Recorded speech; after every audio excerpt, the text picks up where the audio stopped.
મારા ગુરુજી પધારો,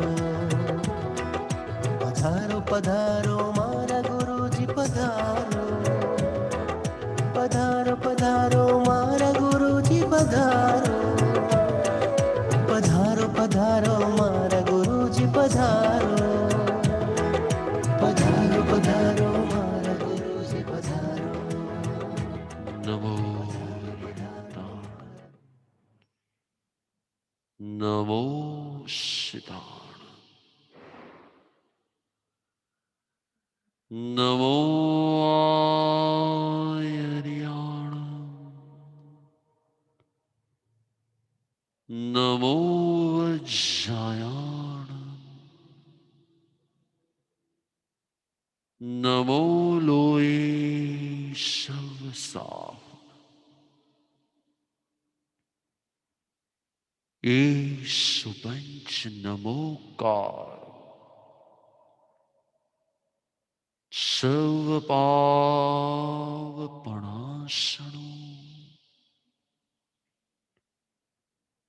મંગલાણં ચ સવેશી, પરમં હવૈ મંગલમ, પરમં હવૈ મંગલમ. જય જિનેન્દ્ર. પૂજ્ય રાષ્ટ્રસંત પરમ ગુરુદેવ શ્રી નમ્રમુનિ મહારાજ સાહેબના ચરણ કમલમાં ભાવપૂર્વક વંદન. ગુરુદેવ, Singapore Jain Religious Society welcomes you to this lecture series today. અમારા સૌના સૌભાગ્ય ગુરુદેવ કે સિંગાપુર સંઘને આપની દિવ્ય ગુરુવાણી સાંભળવાનો આ અવસર મળ્યો. Just as how you said yesterday, અમારા સૌની પુણ્યાય હશે ગુરુદેવ કે અમે બધા એક સાથે આવી રીતે ભેગા થયા અને આવી ગુરુવાણી સાંભળવા સર્વ સાથે ભેગા થયા. This is an amazing moment, an avsar that we have all been waiting for. Something that you've been inspired by your own thoughts. Something that you have guided us to see how we individually provide mumukshus in Singapore ways to find their own spiritual growth. અને ગુરુદેવ આ અવસરથી અમને જરૂર ખાતરી છે કે અમને સૌને માર્ગદર્શન, ગાઈડન્સ અને સાચું ડાયરેક્શન મળશે. અમારી સાધના અને નિત્યક્રમને આત્મલક્ષી બનાવીએ અને અમારી મેમરીઝમાં એટલું ડીપ રૂટ કરી દઈએ ગુરુદેવ કે એના સંસ્કાર બને અને આવી રીતે જ આગળ અમારા સ્પિરિચ્યુઅલ ગ્રોથમાં અમને સહાયતા રૂપ થાય, એ જ આપને પ્રાર્થના છે. Gurudev has just recently concluded માનવતાનો મહામહોત્સવ, and a mega event that saw the entire world come together, all the mumukshus across the world participating in one way or the other to help the humanity, the mankind, humans as well as the animals. Gurudevના જ પ્રોત્સાહન અને ઇન્સ્પિરેશનથી Aram Yuva Group has come together with a huge amount of seva and their bhav in coming together to help this humanity in these difficult times. Gurudev, apna aj ashirwad, your compassion, aaj karuna thi, everyone around the world and all the sanghs across the world gets your direction and your blessings throughout these difficult times. ઈ જ ભાવ સાથે અમે આપને વિનંતી કરીએ છીએ ગુરુદેવ કે આપની આ દિવ્ય વાણીનો લાભ આજે અમને મળે. Thank you.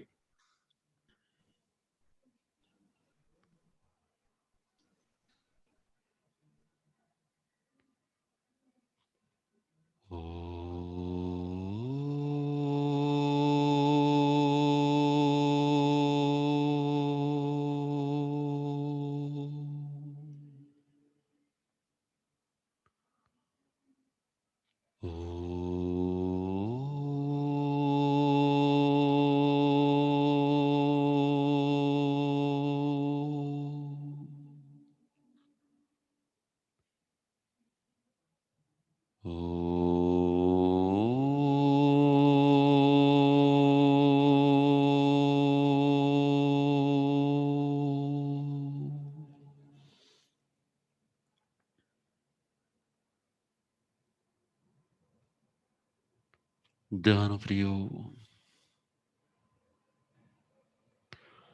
Singapore religions society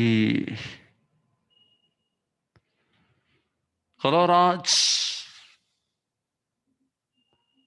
जब वापस हम मिल रहे हैं,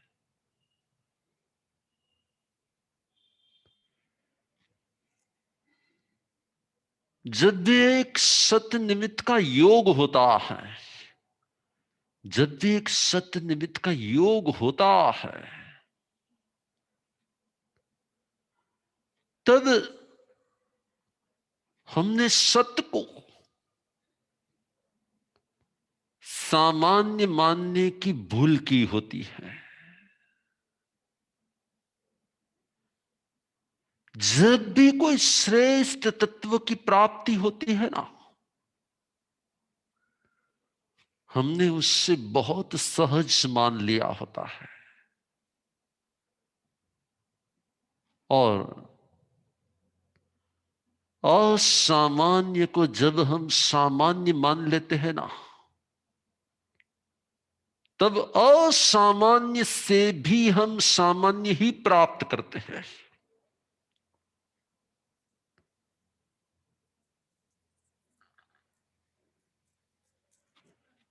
परमात्मा जब भी मिले होते हैं, लेकिन तब भी हमने, क्योंकि परमात्मा की आकृति, क्योंकि परमात्मा की आकृति मनुष्य की होने के कारण हमने जब भी परमात्मा के साथ योग हुआ ना, तब हमने क्या, परमात्मा को भी मनुष्य ही मानने की भूल की होती है। असामान्य व्यक्तित्व को जब हम सामान्य मानते हैं ना, तब हमें उससे जो प्राप्त होता है वो सामान्य ही प्राप्त होता है। इसलिए श्रेष्ठ को पाना ये महत्व की बात नहीं है। श्रेष्ठ की श्रेष्ठता का बार बार अनुभव करना, वह श्रेष्ठता का एक संस्कार प्लानिंग हो जाता है। वही महावीर जब जंगल की ओर जाते थे ना,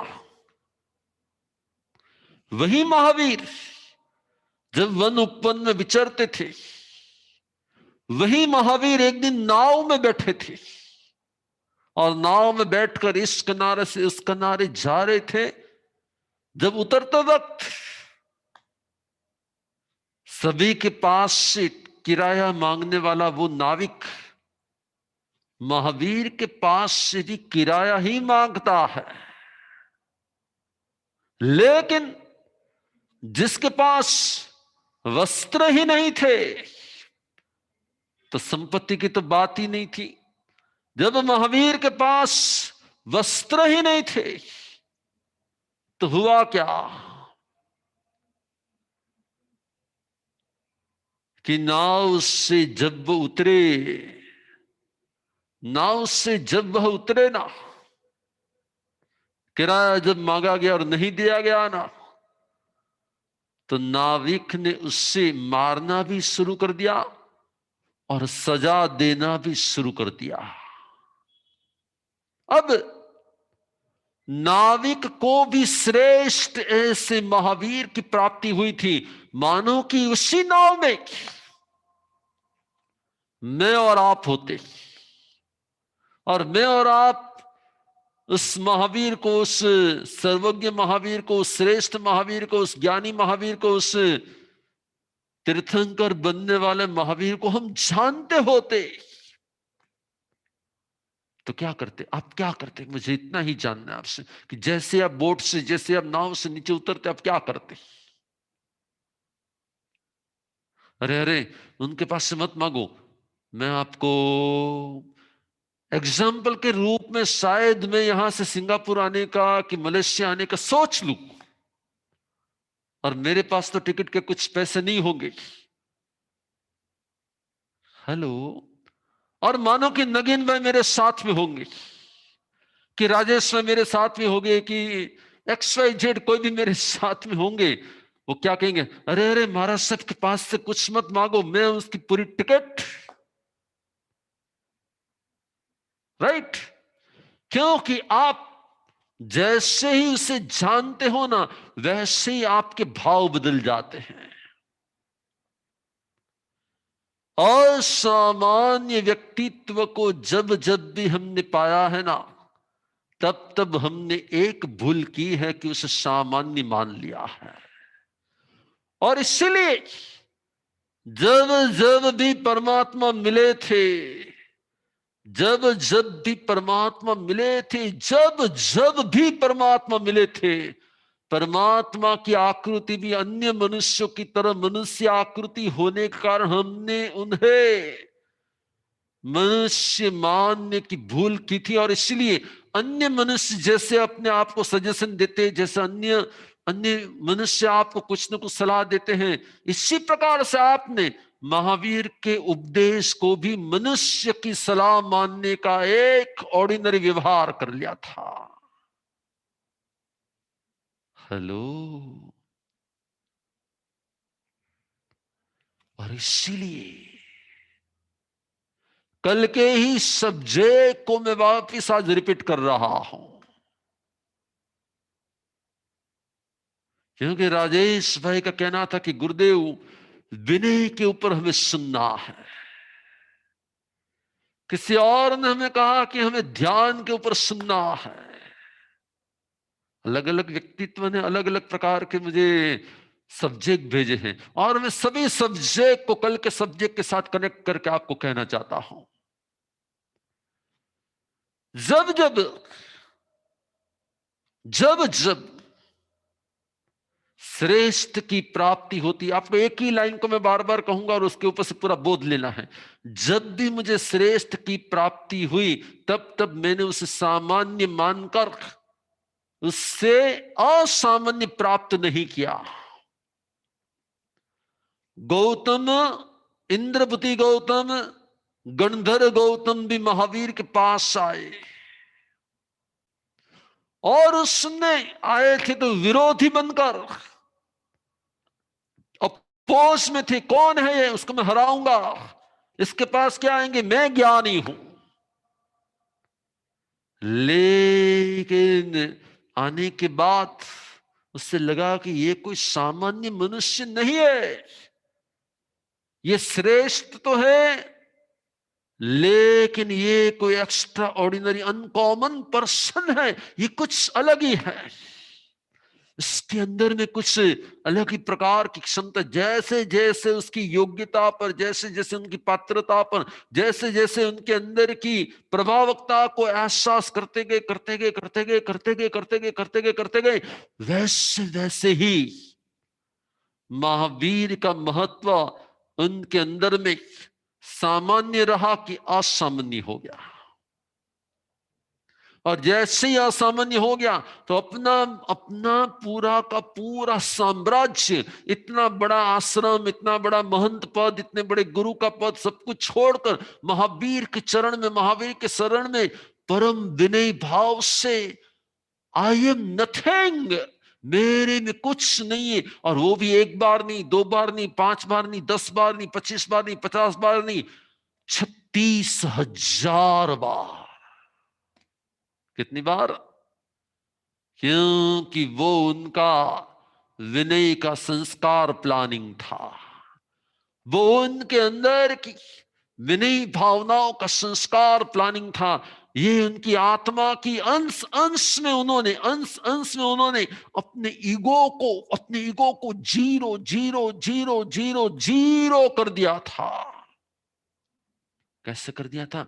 वो महावीर के सामने जैसे कोई गरीब आदमी बैठा हो, जिससे कुछ ऐसे 2 पैर ऊपर करके मस्तक नीचे रखते हुए, जैसे कि एकदम सामान्य सामान्य सामान्य सामान्य सामान्य हो रहे थे।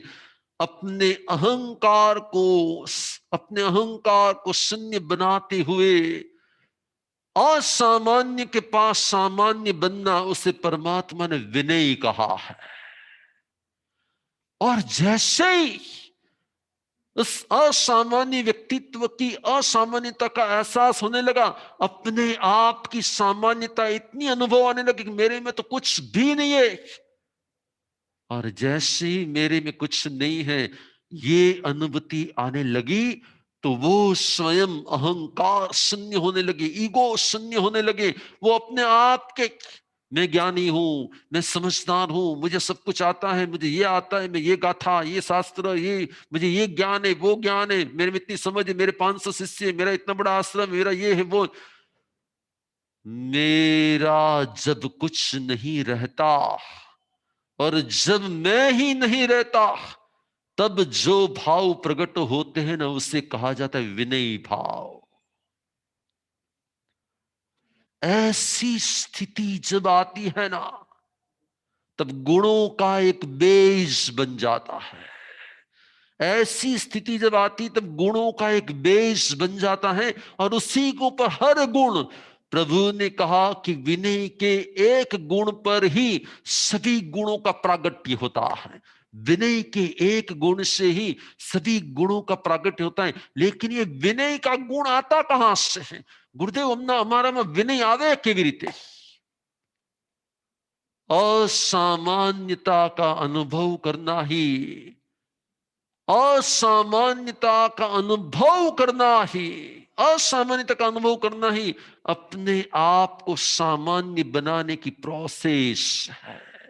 अपने आप को सामान्य बना देना, उससे ही विनय कहा जाता है। अपने आप को सामान्य बना देने से संकल्प विकल्प शांत होने लगते हैं, उसी को ध्यान कहा जाता है, उसी को मेडिटेशन कहा जाता है। अपने आप के संकल्प विकल्प से जब एक आत्मा मुक्ति हो जाती है, एक आत्मा की वो दशा आ जाती, वो अपने आप ही स्थिर होने लगता है। क्योंकि मैं जब हूं, मुझे ये करना है, मुझे वो करना है, मुझे ये पसंद है, मेरा ये नहीं हुआ, मुझे ये आना चाहिए, मुझे वो चाहिए, मुझे ये करना है। जब मैं ही मेरा नहीं रहता, जब मैं ही मेरा नहीं रहता, तब ऐसा विनय भाव प्रकट हो जाता है कि अपने आप के संकल्प विकल्प जीरो होने लगते हैं, अंदर की इच्छाएं जीरो होने लगती है, अंदर के विचार जीरो होने लगते हैं, अंदर की भावनाएं जीरो होने लगती है, और व्यक्ति जैसे एकदम शांत हो जाता है। और जब वो शांत हो जाता है ना, उस शांति को ध्यान कहा जाता है, उसी शांति को मेडिटेशन कहा जाता है। देवानुप्रियो, हाँ, शुरुआत परमात्मा से होती है और फिर पूरे जगत के लिए भाव आ जाते हैं। शुरुआत परमात्मा से होती है, परमात्मा के लिए होती, गुरु के लिए होती है, लेकिन फिर धीरे धीरे धीरे धीरे वह सभी के लिए वो हो जाती है। और ऐसा जब होता है ना, और ऐसा जब होता है ना, तब क्या होता है मालूम है? अंतरात्मा जागृत होती है। हेलो, ऐसी शून्यता जब आ जाती है, अहंकार की शून्यता जब आ जाती है ना, तब प्रताप भाई, तब आपके अंदर की अंतर आत्मा जागृत हो जाती है। और अंतर आत्मा जागृत होनी, उससे रुचक प्रदेश एक्टिव होना कहा जाता है।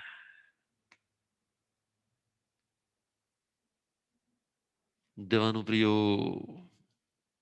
मैं समझ रहा हूं कि सिंगापुर के लोगों के लिए शायद थोड़ा ये कठिन भी लगे, लेकिन याद रखना, कितना ही कठिन हो, साधना का क्षेत्र कभी अशक्य नहीं होता।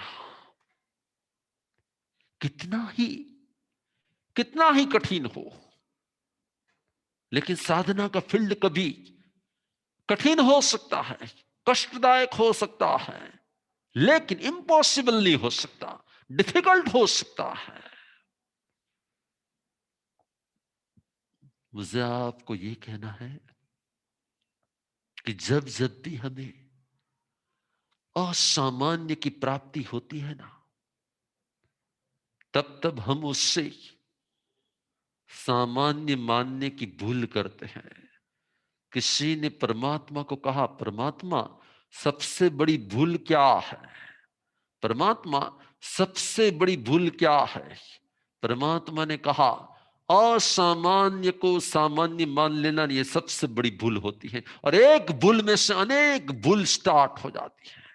मानो कि आपको असामान्य रिलीजन प्राप्ति हुई है, जिसके अंदर में अनेकांतवाद, अपरिग्रहवाद, अनुकंपा का भाव, अणगार रूप की आराधना, ऐसी ऐसी श्रेष्ठतम तत्वों की उपलब्धि आपको हुई है।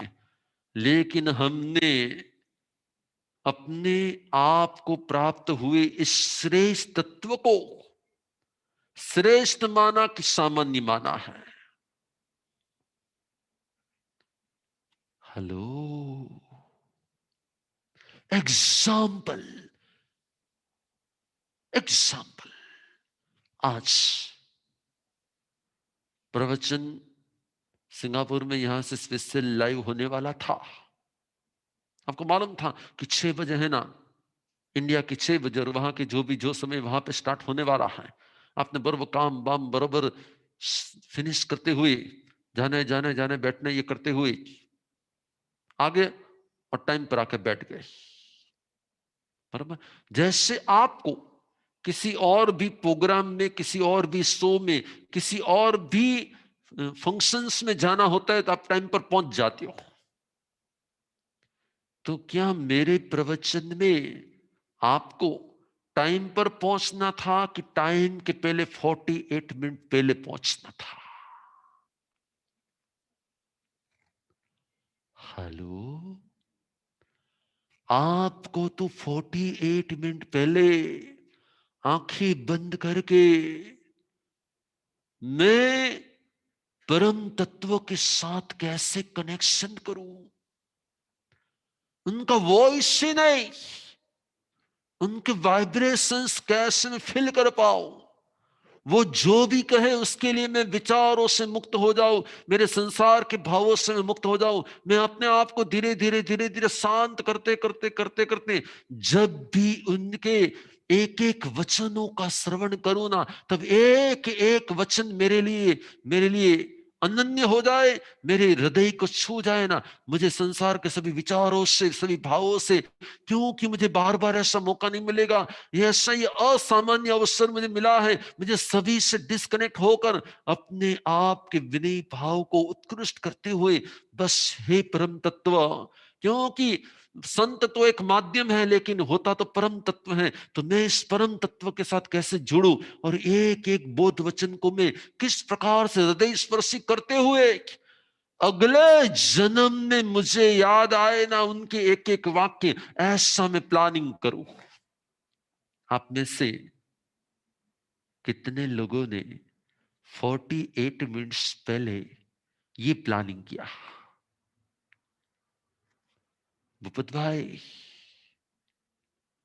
Yes no? अरे गुरुदेव, बरोबर टाइम पर પહોંચવાનું હતું, તમે 8:30 અમારા ઇન્ડિયાના, મલેશિયાના, સિંગાપુરના, અને અમે બરોબર આમ 8:15 સુધીમાં તૈયાર થઈ રહ્યા, બસ પહોંચવાનું છે, જલ્દી પહોંચવાનું છે, અને પહોંચવાનું હતું, પરંતુ અમે આવી રીતે કનેક્ટ થવાનું તો વિચાર્યું જ ન હતું, રાઈટ? કારણ કે આપણે હંમેશા માટે જેન અન્ય ફંક્શન, અન્ય કાર્યક્રમ, અન્ય વ્યક્તિ, અન્ય વસ્તુ એને જે પ્રાપ્ત કરતા હોય છે એવી રીતે ચાલો ને, આજે મારા સચ્ચે ભાવ છે, પરંતુ સામાન્ય કરતા વધારે શ્રેષ્ઠ ભાવ છે, પણ સામાન્ય કરતા અસામાન્ય ભાવ નથી. હિતેશભાઈ સમજાય છે? દોશી, हेलो, એટલે શું થાય ખબર છે? इससे क्या होता है मालूम है? ऐसा ही चलो मेरे बारे में ऐसा हो ना तो कोई नो प्रॉब्लम, क्योंकि हम तो सरीखे हैं, हमारे दोनों के बीच में तो ज्यादा कुछ फर्क नहीं। लेकिन जब जब भी हमें परमात्मा तत्व मिले थे, जब जब भी हम समोसर में गए थे, जब जब भी हमें परमात्मा का योग हुआ था ना, तब तब भी हमने एक ही भूल की थी, क्या? असामान्य को सामान्य मानने की भूल की थी। इसलिए हमने छोटी छोटी बातें, भगवान जरा काम जो આપણને સામે ના આવડે તો આપણે શું કરાય? भगवान जरा काम न થાય तो सामान्य प्रश्नों से, सामान्य बातों से, सामान्य वार्तालाप से, सामान्य व्यवहार से हमने उस श्रेष्ठ तत्व जिसके द्वारा मेरे रुचक प्रदेश एक्टिव हो जाए, जिसके द्वारा मेरे अंदर का शून्यत्व प्रकट हो जाए, जिसके द्वारा मेरे अंदर में विनय भाव प्रकट हो जाए, जिसके कारण में उनका सानिध्य आते ही मेरी समाधि रूप ध्यान हो जाए।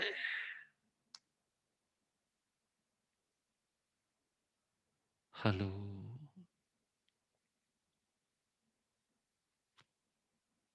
इसलिए मुझे आपको ये प्रेरणा देनी है। आप चाहे मुझे सुनते हो, चाहे किसी और संत को सुनते हो, चाहे किसी और धर्म साधना करते हो, चाहे आप कोई पूजा करते हो, चाहे आप आरती करते हो, चाहे आप सत्संग करते हो, चाहे आप कोई डोनेशन करते हो, कि चाहे आप सील की आराधना करते हो, चाहे आप एक उपवास की आराधना करते हो,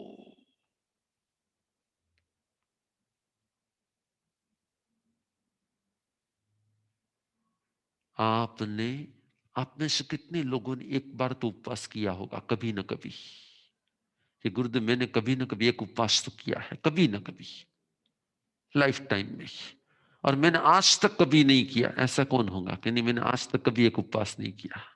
ऐसे भी होंगे, कोई ना कोई तो मिल जाएगी। क्या बात है, कोई नहीं मिल रहा? ओके, अब देखो, जब भी आपने उपवास किया होगा, कभी भी संवत्सर के दिन किया होगा, परिश्रम में किया होगा, किसी और दिन किया होगा, બસ કરવાનું જ છે, આપણે ત્યાં કરવાનું હોય, પર્યુષણ ચાલે છે એટલે કરવાનું હોય, નહીં મને ઉપવાસ કરવાનો ભાવ છે એટલે મેં કર્યા છે, નહીં આપણે ત્યાં તો ઉપવાસ કરવાનો જોઈએ ને, મને તો 28 ના ભાવ હતા એટલે મેં તો 28 કરી હતી, ગુરુદેવ મેં તો છે ને માંસ ખમણ પણ કર્યું હતું, મેં છે ને આ પણ કર્યું હતું. યસ, कोठारी बरोबर सुनना।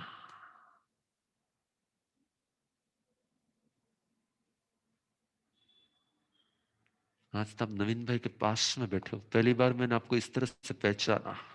नवीन भाई को इतने सालों से पहचानता था, लेकिन आप उनकी संतान इस तरह से मैंने पहली बार पहचाना।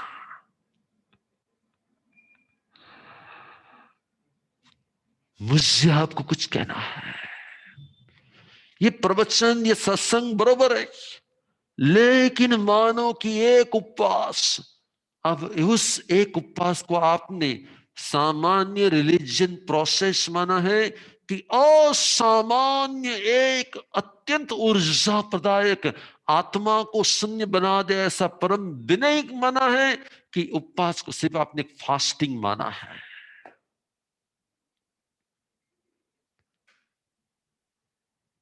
प्रभु ने कहा, प्रभु ने कहा, बहु कोड़ी संचियम कम्मम तवसा निजरि जयी। 1 करोड़ भव तक होने वाले जितने भी पाप हो, यदि वह सामान्य पाप हो लेकिन 1 करोड़ भव के पाप हो, आप एक नौकारसी तप की आराधना करते हो, तो 1 करोड़ भव के जितने भी सामान्य पाप होते हैं वो सभी के सभी क्षय हो जाते हैं, सभी के सभी क्षय हो जाते हैं। और उससे पाप नहीं, पाप करने की इच्छा से, कुछ रॉन्ग करने की आपके इंटेंशंस, एक उपवास में वो क्षमता होती है कि वो आपके अंदर की वृत्ति को ही बदल डाले। लेकिन जैसे मैंने पहले ही कहा कि नाव में बैठे हुए महावीर को नहीं जानने वाले उस नाविक ने महावीर के पास से संपत्ति तो मांगी, लेकिन महावीर ने जब उसका किराया नहीं दिया ना, महावीर ने जब उसकी टिकट के पैसे नहीं दिए ना, तो उसने महावीर को मारा, महावीर को चाबुक से मारा और धूप में खड़े रख दिया। क्या कर दिया? धूप में खड़े रख दिया। जब तक तू मेरे पैसे नहीं देता तब तक तुझे यहीं पे खड़े रहने की मैं सजा देता हूं। फिर कोई आया, उसने समझाया और महावीर को मुक्त करा दिया और महावीर निकल पड़े। बात अलग थी, लेकिन महावीर को पाकर भी उसने महावीर से बोध पाया, उसने महावीर को पाया कि महावीर को मारा। बस मुझे आपको ये कहना कि बहुत सारा धर्म ध्यान हम करें, कुछ भी करें, नहीं, उसके पहले उसकी असामान्यता का एहसास करें।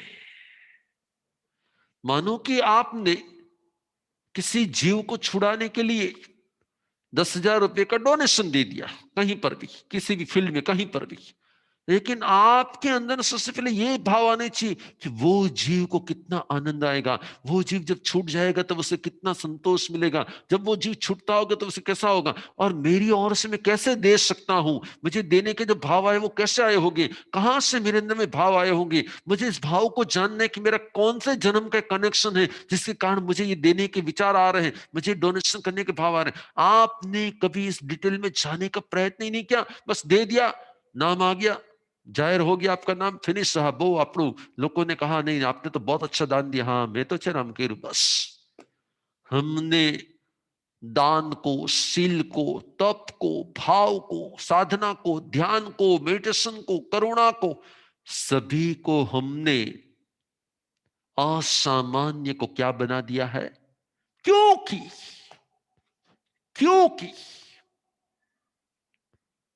हमने by birth free of cost, by birth free of cost ध्यान 4 लोगोस्नु का आवश्यक, नमोत्थुणम, सामायिक, वंदना, तिक्कुतायनम पैणम, नमो रिंदाणम, नमो सिद्धाणम, बाय बर्थ हमें मिल गया है, फ्री ऑफ कॉस्ट। और इसीलिए मैं आपको एक छोटा सा एग्जांपल दे रहा हूं। मुझे थोड़े समय पहले घाटकोपर में एक साउथ इंडियन मिल गया था, मुंबई में। बातें करते करते अचानक उसने शास्त्रों की 2-4 बातें कर दी। मैंने उससे कहा, अरे तुम्हें जैन शास्त्र? तो कि हाँ गुरुजी मुझे जैन शास्त्र भी आते। मैंने कहा इसका? तो कि इसका यहाँ पे ये होता है, वहां पे इसका ये आता है। मैंने कहा आपको ये सब कैसे आया? उसने कहा मैं तो साउथ इंडिया में रहता था, मैं तो साउथ इंडियन हूं, मैं तो सब कुछ नॉन वेज वेज सब कुछ खाने वाला आदमी हूं, लेकिन एक दिन मैं कहीं से गुजर रहा था तो एक बड़ा सा आपका मंदिर मैंने देखा, तो मैं उस मंदिर के अंदर चला गया कि ये कौन सा मंदिर है। गया तो मैंने अंदर में भगवान देखे, और भगवान को देखते देखते मेरे अंदर विचार कि ये इनके नयन कितने सुंदर हैं, और उससे भी ज्यादा इनके पास कोई तलवार नहीं है, इसके पास कोई शस्त्र नहीं है, इनके पास कोई त्रिशूल नहीं है, इनके पास कुछ नहीं, ये ऐसे कैसे भगवान है? मैं उनके बारे में, वेपन्स के बारे में सोचने, इनके पास कोई वेपन्स नहीं, मैंने आज तक देखे वो सभी भगवान के पास तो वेपन्स थे, इसके पास तो कुछ है ही नहीं, क्या नहीं है, ये ऐसा कैसा है, क्या है? मैं उसी के बारे में सोचने लगा, सोचने 2-3 घंटे तक सोचते रहा। किसी को मैंने पूछा ये कौन से भगवान है, क्या है, मैंने जानने का प्रयत्न किया, मैंने डीप जाने का प्रयत्न किया। 1 दिन 2 दिन 3 दिन, ये ऐसे ऐसे कैसे भगवान होते, ये ऐसे भगवान कैसे बन जाते, कहाँ होता है? और फिर मैंने जानने के प्रयत्न में कई संतों का कांटेक्ट किया। मैं गुजरात में, कच्छ में, राजस्थान में कई जगह पर गया और एक एक वस्तु जानने लगा, और मुझे इतना इंटरेस्ट आने लगा कि मैंने 32 आगम शास्त्रों को संपूर्ण रूप में जाना, पढ़ लिया, और बहुत बार जाने के बाद मुझे इतना इतना अहोभाव है कि ऐसा श्रेष्ठ है। अब मैं सभी को इसकी प्रेरणा देकर सबको मैं इसके अंदर में ला रहा हूं कि देखो धर्म नहीं बदलना है, लेकिन कितना श्रेष्ठ तत्व बताया है महावीर ने, और मैं सबको ये महावीर के श्रेष्ठ तत्वों को समझाता हूं। देवानो फिर मैं और आप कई बार भगवान के मंदिर में गए, देरासर में गए, भगवान को देखा, भगवान बहुत सरस, भगवान पगे लागू छे, पार्षद भगवान छे, अच्छा पार्षद ना संकेश्वर वाला छे, ना आ छे, आ जीरावाला छे, बीजा छे, આપણે બધાને પગે લાગ્યા, કર્યા, સરસ यात्रा કરી, સમયસર ગયા હતા, ઉપર ગયા હતા, આવી ગયા નીચે, બહુ સરસ, બહુ મજા આવી ગઈ, બહુ एंड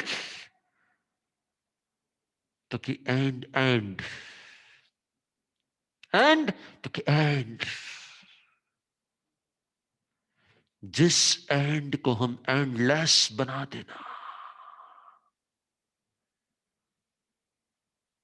तो समझना कि हमें असामान्य मिला और उससे हमने असामान्य का एहसास किया। नहींतर શું થશે ખબર છે? આપણે ધર્મને પણ પદ માટે, સ્થાન માટે, અહમ માટે, સ્ટેટસ માટે, લાભ માટે, દીકરા દીકરી પરણી જાય તેની માટે, સોસાયટીમાં આપણું સ્ટેટસ બની જાય એની માટે, એવા કેટલાય હેતુઓથી આપણે એનો ઉપયોગ કરતા હશું. જે પામીને ખૂની પણ મહાવીરની પેલા મોક્ષમાં જઈ શકે. दूरથી આવતો अर्जुन माड़ी खूनी હતો. महावीर को किसी ने पूछा ये कौन आ रहा है? गुरु भगवान ये तो खूनी आ रहा है, अर्जुन माली आ रहा है, जिसने रोज के 7 लोगों का खून कर डाला था, ऐसा वो आ रहा है. महावीर ने कहा तुम उसे सामान्य दृष्टि से देखते हो, मैं उसे असामान्य दृष्टि से देखता हूं कि वो आज का खूनी आ रहा है, अभी थोड़ी देर के बाद वो मुनि बन जाएगा, थोड़े दिनों में वो इतना सहन कर लेगा और मैं मोक्ष में जाऊं उसके पहले आज से 6 महीने में वो मेरे से पहले मोक्ष में चला जाने वाला आत्मा आ रहा है. लोग जिसको खूनी देख रहे थे, महावीर उसे सिद्ध भगवान देख रहे थे. लोग जिसे सामान्य मानते थे, महावीर उसे असामान्य मानते थे. देवानु प्रियो, असामान्य के सामने सामान्य हो जाना, इसे भी विनय कहा जाता है. असामान्यता उसकी श्रेष्ठता का बार बार एहसास करना, उनके गुणों का बार बार एहसास करते हुए अपने अवगुणों पर दृष्टि जाना और धीरे धीरे अपने अवगुणों को निकालना, उससे रियली ध्यान कहते हैं. और ऐसा करने से आपके अंदर की अंतरात्मा जागृत हो जाए, आपके अंदर से इनर वॉइस आने लगे, आपके अंदर से ही भाव प्रकट होने लगे, उससे ही रुचक प्रदेशों की एक्टिवनेस कहा जाता है. मुझे आज आप लोगों में से मैंने कल कहा था कि आप जो सब्जेक्ट कहेंगे ना उसके ऊपर मैं प्रवचन दूंगा. तो मैं यहां पर आया ना, तो मुझे कहा कि गुरुदेव 3 सब्जेक्ट आए हैं. तो मैंने तीनों सब्जेक्ट को एक में लेकर आपको बोध देने का प्रयत्न दिया है. देवानु प्रियो, सही बात तो ये है, एकदम सही बात तो ये है कि जब जब भी मुझे श्रेष्ठ की प्राप्ति हुई ना, तब तब मैंने उसे सामान्य मानकर असाधना ही की है. मैंने उससे असामान्य मानकर उसकी आराधना तो नहीं की, लेकिन उसे सामान्य मानकर असाधना ही की है. तो आपको मालूम है, मैं और आप जब जब भी भगवान के समोसरण में गए थे ना, तो भगवान का समोसरण किसका बना हुआ होता था? सोने का, गोल्ड का, रत्नों का सिंहासन, और इतना अद्भुत वातावरण था कि जब जब भी हम समोसरण में गए ना, तो हमने भगवान को देखने की जगह पर कितना श्रेष्ठ रत्न है, ये तो कितना फाइन है, ये कितना अच्छा बना हुआ है, ये कितना वो है, हमने हमेशा के लिए भगवान के स्मरण को नहीं, लेकिन समोसरण की भव्यता को ही देखने देखने में भगवान की भी उपेक्षा कर दी थी. क्या कर दिया था? परमात्मा की भी हमने उपेक्षा कर दी थी. भगवान बोलते कुछ थे और हमारा ध्यान कहीं और था. क्या? हमारा ध्यान कहीं और था.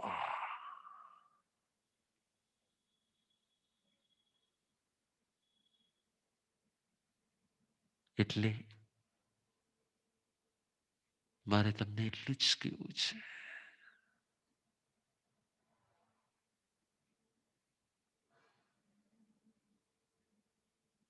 તમને સવારે ઉઠો અને બચપનથી શીખવાડ્યું કે આપણે છે ને સવારે ઉઠી नवकार मंत्र बोलाए। आप में से बहुत सारे लोग शायद बोलते होंगे, बोलते हैं कि सुबह उठ के नमस्कार मंत्र गिनते, कितने लोग गिनते होंगे? मोस्ट, यस, सबने हाथ ऊपर कर दिए, मोस्टली, मैं सब तो नहीं लेकिन मोस्टली। अब आपने उसको अपना एक रूटीन बना दिया, और हमारे यहां पे ना सबसे बड़ा एक वीक पॉइंट है नित्य क्रम।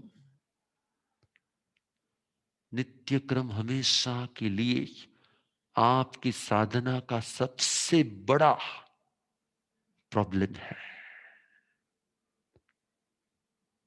क्या प्रॉब्लम है मालूम है? रूटीन। मुझे इतना तो करना ही होगा, इतना करना होगा, मुझे इतनी आज्ञा मिली, हूँ रोज आटलू तो करूं, मारे आटलू करवानुं होय।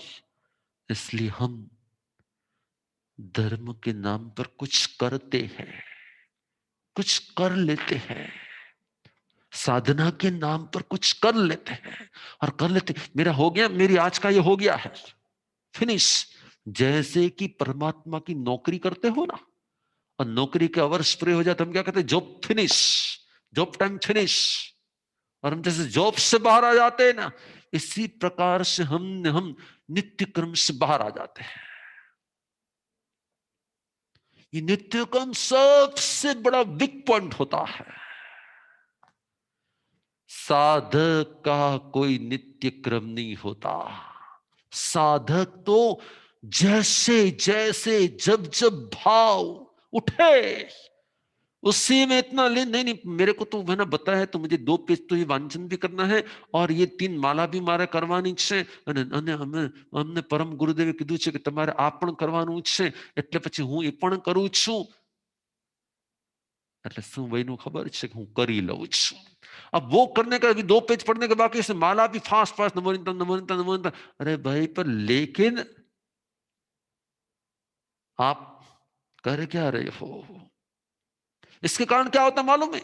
इसी के कारण आपका वो संस्कार प्लानिंग नहीं होता, रूटीन वर्क हो जाता है। और रूटीन वर्क होने के कारण वह हैंड वर्क होता है, हार्ट वर्क नहीं होता। क्या होता है? हैंड वर्क होता है, हार्ट वर्क नहीं बनता है। और जो साधना हार्ट वर्क नहीं होती ना, वह कभी संस्कार का प्लानिंग नहीं करती, वो तो सिर्फ हो जाती है, वो तो सिर्फ हम कर लेते हैं। चेंज। मानो कि याद नौकार गिनते गिनते, नमो रिंगण गिनते गिनते अरिहंत परमात्मा की याद आ गई। और अरिहंत परमात्मा कैसे होंगे, कहां होंगे, कैसे विराजमान होंगे, मैं उनके सामने जाऊंगा तो कैसे होगा, मैं क्या बोल पाऊंगा? भगवान हूं तने મળીશ ત્યારે હું તમને આમ કહીશ, તેથી પ્લાનિંગ કરું છું, આટલી આટલી વાત મારે તમારી સાથે કરવી છે, મારે તમારી પાસે આટલું સમાધાન લેવું છે। और एक ही नमो रिंताणम गिनते गिनते नमो सिद्धाणम आए ना, उसके पहले तो आपका 1 आवर फिनिश हो जाए, 1 आवर आपका उसी भाव में फिनिश हो जाए और आप एकदम डीप चले जाए। उसे कहा जाता है परम विनयी भाव, उससे कहा जाता है परम मेडिटेशन, और उसे कहा जाता है अंतर आत्मा की अनुभूति का एहसास। और वो आत्मा के ऐसे संस्कार बन जाए ना, इतना डीप मेमोरी में चला जाए ना सब कुछ, कि हर जन्म में वो बाहर आए, हर स्थिति में वो बाहर आए, हर संयोग में वो बाहर आए। हेलो नवीन भाई, તમે તમે એક માળા કરતા કરતા એટલા લીન થઈ ગયો, એટલા લીન થઈ ગયો, એટલા લીન થઈ ગયા હો, એટલા ભાવમાં હો કે તમારી અંદરમાં ડીપ મેમરી એવી ચાલી જાય કે તમે નેક્સ્ટમાં માનો કે ઇન્ડિયામાં ક્યાંક જન્મ લીધો હોય ને 5-7 વર્ષ પછી હું તમને દેખાવ ને, અને ખાલી મારો હાથ આમ ઊંચે નીચે થતો હોય ને, ખાલી મારો હાથ જ ઉપર નીચે, અને તમને યાદ આવી કે યસ કે મેં ही પ્રવચનમાં ગુરુદેવની આ મુદ્રા જોઈ હતી, અને આ મુદ્રા મારા હૃદયને એવી સ્પર્શી ગઈ હતી કે 5મા વર્ષનું બાળકની મુદ્રાથી ફરી પાછું એટ્રેક્ટ થઈ અને શરણ ભાવની પ્રાપ્તિ કરી લીએ। તો પ્રવચનની એક મુદ્રા પણ, એક મુખ મુદ્રા પણ તમારી માટે મોક્ષની મુદ્રા બની જાય, મોક્ષની મુદ્રા બની જાય. देवानु प्रियो, इसीलिए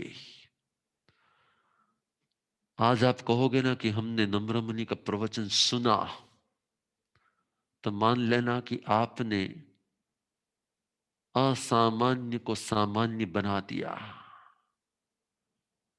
लेकिन आपके रोम रोम में इस प्रभु बोध का, नम्र मुनि का नहीं, प्रभु के बोध का ऐसा एहसास होने लगे कि आप आज की रात सो न पाए ना, आज का दिन आपको कहीं चैन न पड़े. यही वर्ड, यही भाव, यही मुद्रा, और आप इसी के अंदर में. आपको मालूम है, अरे ये प्रेसिडेंट क्या नाम, टिम्बड़िया, टिम्बड़िया क्यारे कोई ने लव કર્યો છે પરેશભાઈ? કોઈને લવ કર્યો છે ક્યારે? કોઈ કોલેજમાં કે કોઈ મળી હશે ને ક્યારેક કોઈ? અરે ફ્રેન્કલી મળી હશે ને. અને જયારે પહેલી વાર તમને એની માટે લવ થયો હશે ને, પછી તમારી દશા કેવી હશે? વારંવાર ઈ જ યાદ આવે, વારંવાર એ જ યાદ આવે તમને. વારંવાર એ સમય તો તમારો મોબાઈલનો સમય નતો, કદાચ એ સમય મોબાઈલ નતા, પણ એ સમય તમને કોઈને કોઈ કેમ એની સાથે કોન્ટેક્ટ થાય. અને કોન્ટેક્ટ વખતે એની એક એક પલ, એક એક ક્ષણ, એની આઈસ, એની વાતચીત, એનું બોલવાની અલગ અલગ રીત, એના વર્ડ, એક એક શબ્દ, તમને શું થાય કે એ તમારાથી દૂર થઈ ગયા પછી પણ રાત્રે ઊંઘમાં પણ મારે તમને માત્ર આટલું જ કહેવું છે કે સામાન્યને છે ને અસામાન્ય બનાવવાનો બહુ પ્રયત્ન કર્યો છે. સામાન્યને અસામાન્ય બનાવવાનો ખૂબ પ્રયત્ન કર્યો છે. એકવાર અસામાન્ય એને હૃદયથી અસામાન્ય સ્થાન આપી દઈએ ને, એને રાજેશભાઈ વિનય કહેવાય છે. પછી એના સિવાય કઈ સૂજે નહીં, એના સિવાય કઈ રૂચે નહીં, એના સિવાય કઈ ગમે નહીં, એના સિવાય કઈ ફાવે નહીં, એના સિવાય કઈ ભાવે નહીં. પછી સંસારનું ગમે એટલું કામ કરતો હોય ને, એનું હૃદય પ્રભુમાં હોય, એનું હૃદય ગુરુમાં હોય, એનું હૃદય સતત જ બોધમાં હોય, વચનોના બોધમાં હોય, કાનોમાં ગુંજતું હોય, બધું કરવા છતાં પણ અલિપ્ત દશામાં હોય. એ અલિપ્ત દશાને પરેશભાઈ ધ્યાન કહેવાય છે. અને અલિપ્ત દશા વખતે અંદર આત્મામાંથી જે ભાવો ઉઠે ને કોઠારી, એને રુચક પ્રદેશની અનુભૂતિ કહેવાય છે. હલો, જે દિવસે તમે આમ ઉપવાસ કર્યો હોય ને તમારા અંદરમાંથી આનંદ આવતો, આજ મેં શ્રેષ્ઠ આરાધના કરી છે, મારા લક ખુલી ગયા છે. જન્મ જન્મ તો ગાય બનીને આખો દિવસ ખાતો તો, જન્મ જન્મ તો માખી બનીને આખો દિવસ ભોજનની પાછળ દોડી રહેતો, જન્મ જન્મ બિલાડી બનીને મેં કેટલા બધા ઉંદર ખાધા હશે, જન્મ જન્મ સ્નેક બનીને મેં કેટલું તો કર્યું હશે. આજ મને બેસ્ટ અવસર મળ્યો છે કે હું મારા આત્માની અનાહારક દશાનો અનુભવ કરી રહ્યો છું. મારા આત્મગુણનો મને અહેસાસ થઈ રહ્યો છે. આજનો ઉપવાસ મારા આત્માના ગુણને પ્રગટાવનારો ઉપવાસ બની રહ્યો છે. મારા આત્માની આજ શ્રેષ્ઠમાં શ્રેષ્ઠ પડ છે. પ્રભુની કૃપા થઈ, મને આવો બોધ મળ્યો, ગુરુએ મને બોધ આપ્યો, મને આ જ ઉપવાસ કરવાનો અનન્ય અવસર પ્રાપ્ત થયો. તમે એના વિચારોમાં, એના ભાવમાં એટલું તમારા ભાવ વિશુદ્ધ થતા હોય કે તમારા સંસ્કાર બની જાય, અને આગલા જન્મમાં પણ તમને ઉપવાસ સહજતાથી કરવાનું મન થાય, અને તમે એને એક જબરજસ્ત પ્રેસિયસ ચાન્સ માનવા લાગો. સમજી લ્યો. હલો, આપણે હંમેશા શું કર્યું છે? જે એક્સ્ટ્રા ઓર્ડિનરી છે એને આપણે શું કરી નાખ્યું છે? બસ, હું વધારે નહીં કહું, હું તમને વધારે બોધ નહીં આપું, કેમ કે બહુ ડીપ તત્વનું જ્ઞાન આપવું ને બહુ મોટો બોધ આપવો ને બધું મારા નેચરમાં નથી. મને ખબર છે કે સિંગાપુરના ભાવિકો માટે, મલેશિયાના ભાવિકો માટે એકની એક વાત બસ સમજમાં આવે અને સમજમાં આવ્યા પછી વારંવાર વારંવાર એના ઉપર ચિંતન થયા જ કરે ને, ચિંતન થયા જ કરે ને, તો બહુ જ ચેન્જ થઈ જશે. અને તમે ગઈકાલને આજની આ બે વાત ઉપર જો મનન કે ચિંતન કર્યું ને, એટલે જ આપણામાં એક પ્રોસેસ છે કે ધર્મના બોધ પછી ચિંતવના કરવી. અને ચિંતવનાની વ્યાખ્યા એ છે કે એની અસામાન્યતાને, એ બોધના એક એક વર્ડને, એક એક વાક્યને હૃદય સ્પર્શી બનાવવાનો પુરુષાર્થ કરવો. યાદ રાખજો, હું ને તમે ખરેખર લકી છીએ. હું ને તમે ખરેખર લકી છીએ. જે આખું વિશ્વ પરમાણુ બોમ્બ બનાવતું હોય, જ્યાં આખું વર્લ્ડ, જેને કહેવાય વોર, વેપન્સ, એટમ્સ, કેટલા કેટલા કેટલા, કેમ મારો સ્વાર્થ પૂરો થાય ને, કેમ હું સુખી થાઉં ને, કેમ મારું વર્ચસ્વ જળવાઈ રહે ને, કેમ મારી બધી જગ્યા ઉપર આખું વર્લ્ડ જ્યારે આ દિશામાં છે, કંઈક મળી જાય, એમાંથી કંઈક મળી જાય, હું સુખી થઈ જાઉં, મારા રિલેશન સાથે મને બધે માન મળે, મને બધે સ્થાન મળે, મારું સ્ટેટસ હોય સમાજમાં, મારું જગત આખું જ્યારે એની દોટમાં છે ને, ત્યારે આપણને પ્રભુનો વિનયવાન થવાનો બોધ મળ્યો છે. ત્યારે આપણને પ્રભુનો શૂન્ય થવાનો સંસ્કાર પ્રાપ્ત થયો છે. ત્યારે આપણને પોતાની સેલ્ફનું નુકસાન પણ સહન કરી લેવાની એક જબરજસ્ત પ્રેરણા પ્રભુની મળે છે. ક્ષમા, નમ્રતા, સરળતા, આ ગુણોને પ્રગટ કરવા માટેની જબરજસ્ત એવી ઉપદેશ ધારા પ્રભુની મળી છે. બસ એકવાર પ્રભુને કહી દો, થેન્ક યુ પરમાત્મા, તમે મળ્યા જ છો ને. મને લાગે છે કે મારો બહુ સફળ થઈ ગયો છે. જો તમે ન મળ્યા હોત તો છેલ્લે પરમાત્માને થેન્ક યુ ક્યારે કીધું હશે? હાલો, છેલ્લે પરમાત્માને થેન્ક યુ ક્યારે કીધું હશે? એનાથી પણ આગળ વધી નહીં. કોઠારી, તમે નવીનભાઈને ક્યારે કીધું હશે કે નવીનભાઈ થેન્ક યુ, તમારું ફેમિલી મળ્યું જ છે ને, આઈ એમ સો લકી કે મને આ ધર્મ સંસ્કાર પ્રાપ્ત કરવાના નિમિત્ત મળી ગયા, મારો બહુ સફળ થઈ ગયો. નવીનભાઈ, હું તમને પપ્પા, હું તમને થેન્ક યુ કહું છું. તમે છેલ્લે ક્યારે કીધું હશે? હેલો, રોજ સવારે ગુરુદેવ, રોજ સવારે.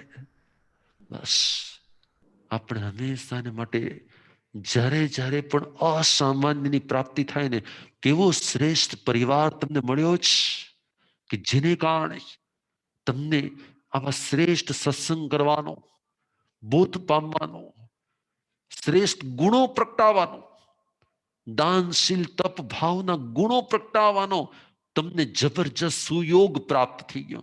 જો આ પરિવાર પ્રાપ્ત ન થયો હોત તો તમે ક્યારેય તમારા પરિવારને સામાન્ય બધાને મળે એવો પરિવાર માન્યો છે કે असामान्य परिवार मान्यो છે?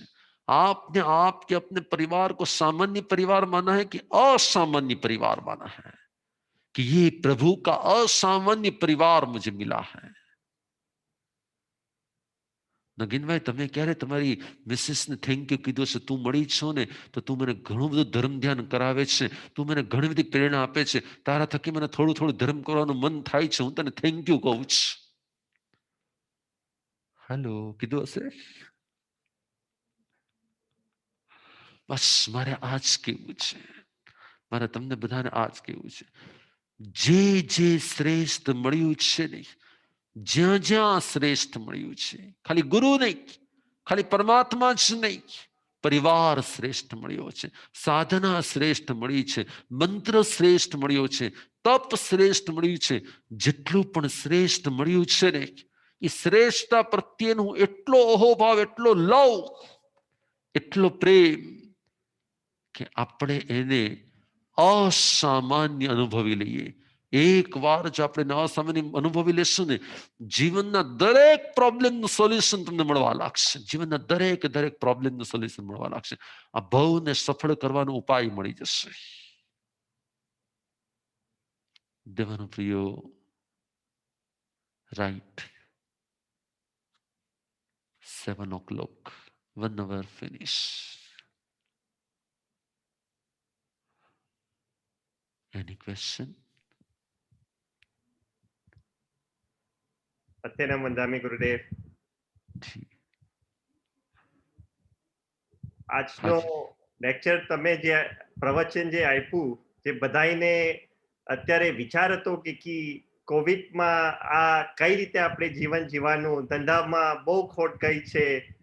તમે તો વિચારી મને બધાને મુકાઈ દીધા કે આ સામાન્ય જીવન જીવું છે તો રોંગ ટ્રેકે જાશું તો ટોટલી ડિઝાસ્ટર થઈ જશે. તમે એકદમ રાઈટ ટ્રેકમાં આજના પ્રવચનથી તમને અમે બધાને લાવી દીધા. થેન્ક યુ ગુરુદેવ. જી જી. અને હું બધાને કહું છું કે આપણે અડધી કલાક ગુરુદેવ સાથે હજી છે ક્વેશ્ચન એન્ડ આન્સર કરવા માટે. તમે હાથ ઊંચો કરી શકશો અને અમે તમને અનમ્યુટ કરશું. તમારો વિડીયો ખુલ્લો રાખજો એટલે ગુરુદેવના દર્શન થશે ને અમે બધા તમને જોઈ શકશું.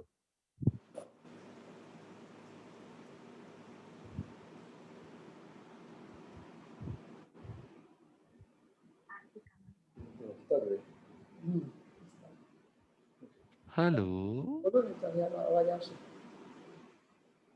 Any question? આરતી કમાણીને છે એમને સ્પોટલાઇટ કરું છું ગુરુદેવ. હેતલ બેન કોઈ છે? હેતલ, યસ, હાથ ઉપર છે એમનો. હેતલ બેન, યસ યસ. જય સિનેન્દ્ર ગુરુદેવ, મથાયણ વંદામી. મારો ક્વેશ્ચન એ છે કે આજે તમે ભક્તિ ભાવ અને વિનય ભાવ ઉપર સમજાવ્યું, તો મને ડિફરન્સ એ બંનેનો જાણવો હતો કે ભક્તિ ભાવ અને વિનય ભાવ વચ્ચેનો ડિફરન્સ શું છે? Yes, very good question. विनय रूट्स होता है, भक्ति उस रूट्स से बाहर आने वाला प्लांट्स होता है, उसमें से प्रकट होने वाला एक तत्व होता है. बीज एक विनय का होता है, एक रिस्पेक्ट का होता है. फिर रिस्पेक्ट में से साधना होती है, रिस्पेक्ट में से भक्ति होती है, रिस्पेक्ट में से तपस्या होती है, रिस्पेक्ट में से त्याग होता है, रिस्पेक्ट में से ध्यान होता है. महावीर ने कहा, विनय मूलो परमो से मुखो. विनय रूट्स है सभी प्रकार के गुण धर्मों का, वो रूट्स होता है.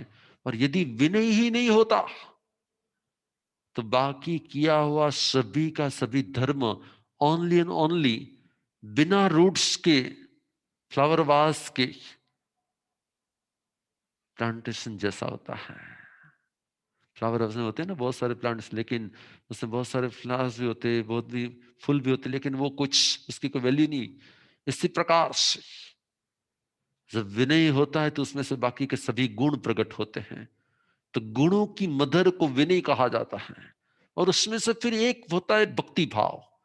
तो भक्ति की व्याख्या होती है किसी एक आत्मा के प्रति, किसी एक गुण के प्रति हमारे अंदर में से प्रकट होने वाला प्रेम, प्रकट होने वाला एक कनेक्शन, प्रकट होने वाली एक प्रशस्त प्रेमानुभूति.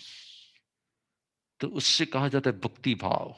सब जिनेश्वर प्रीतम मारो, तो ये भक्ति कहा जाता है कि जिसके अंदर से हमारे अंदर में से स्तवना प्रकट होने लगे, हमारी अंतर की भावना आर्द्र होने लगे, ये भक्ति भावना होती है. लेकिन भक्ति भी प्रकट होती है जब विनय होता है ना, तब भक्ति प्रकट होती है. विनय और भक्ति दोनों सापेक्ष हैं. बिना विनय के भक्ति भाव होता है, लेकिन उस भक्ति को राग कहा जाता है. ओके,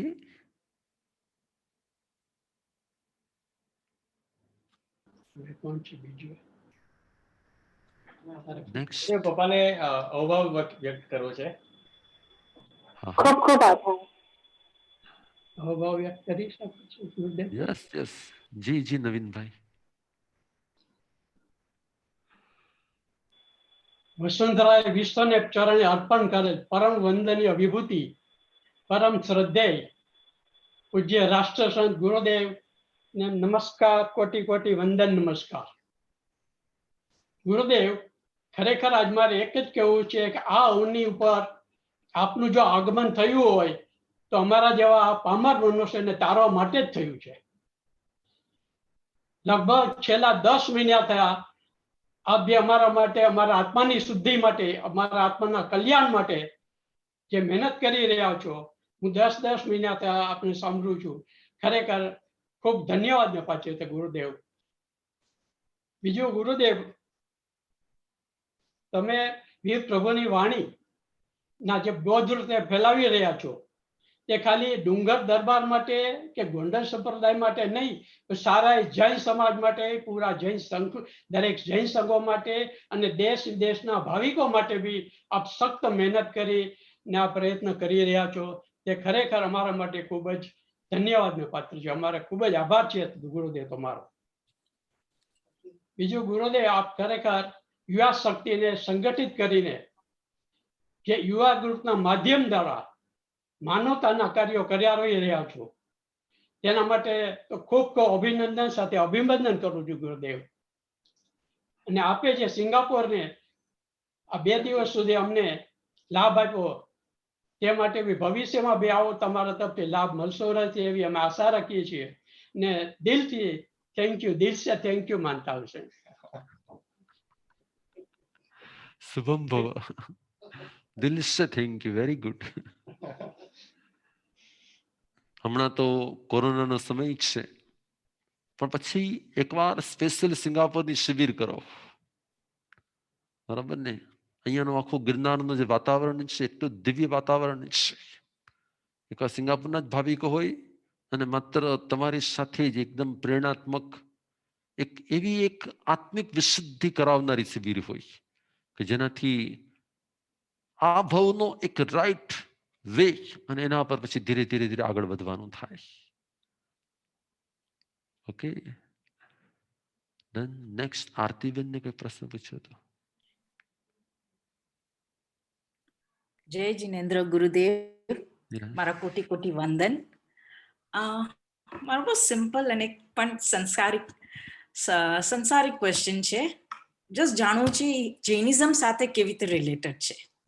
ઓકે, આપણે બોર્ન થઈએ ત્યારે રાશિ જોવાય છોકરાઓની, પછી લગ્ન થાય ત્યારે જન્માક્ષર મેળવીએ, પછી લેટ્સ સે ઇટ વર્ક્સ તો પછી સારો દિવસ, શુભ દિવસ, શુભ ચોઘડિયું જોઈએ છે. તો હું જાણું કે કર્મ કંટ્રોલ્સ ફેટ, ઇટ્સ ખબર છે કે હવે ડેસ્ટિન શું થવાનું છે. તો રાશિ પ્રમાણે નામ દેવાથી does it have any effect really? એનું ભવિષ્ય બધું સારું થઈ જશે? જન્માક્ષર મેળવે તો પરફેક્ટ કપલ થશે? સારો દિવસ ગોતીને કર્યો તો લગ્ન સારું થયું ને કદાચ ઈ દિવસે નહીં કર્યું ને બીજા દિવસે કર્યું, લેટ્સ સે અશુભ જેવો દિવસ, તો does it affect? How is it connected with the Jainism? How does it control? Very very good question Aartiben. Jainism હંમેશાને માટે 2 પ્રકારની કર્મ થિયરીને માને છે.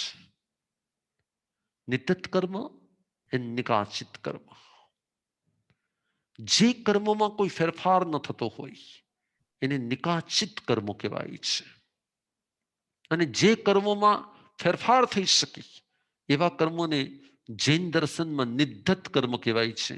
એટલે કે બાંધતી વખતે કંઈક અલગ હોય અને જ્યારે ભોગવવાનો સમય આવે ત્યારે એમાં ચેન્જ થઈ શકે એને નિધ્ધત કર્મ કહેવાય છે.